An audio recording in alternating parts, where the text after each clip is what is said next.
Good morning everyone. आज के तुम्हारे संगे एक नतून भिडियो शेयर करছি। এই দেখো সকাল সকাল মেয়ের জন্য নতুন জামা বের করেছি। এখন মেয়েকে স্নান করিয়ে নিয়ে আসলাম, এবার ওকে রেডি করাচ্ছি। আজকে হলো গুড়ি পাড়বা।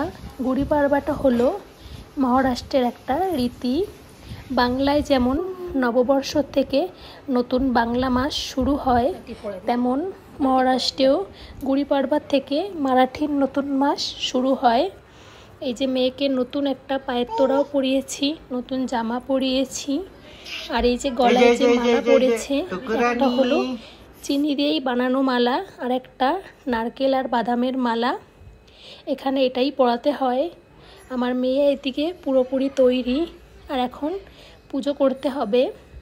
এখানে গুড়ি পাড়বাতে এইভাবেই পুজো করে।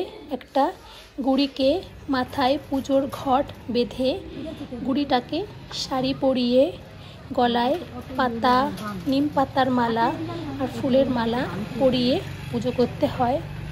প্রথমে গুড়িটাকে ভালো করে রেডি করে তারপর ঘরের দরজায় গুড়িটাকে বেঁধে পুজো করতে হয়। আমরাও সেইভাবেই করছি। আর এখানে প্রসাদ বানিয়েও দেওয়া হয়েছে।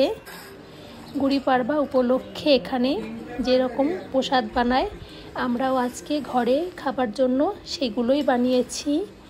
এখানে আছে রুটি, এখানে নানা রকম পাঁপড়, এখানে আছে টমেটোর চাটনি, ভাত, আমটি, ডাল, এখানে আছে চপ আর পেঁয়াজি আর ঘি। এখানে এগুলোই বানিয়ে আজকে খাই, আমরাও তাই বানিয়েছি। সকলকে জানাচ্ছি হ্যাপি গুড়ি পাড়বা। সকলে খুব ভালো থাকবেন। বাই।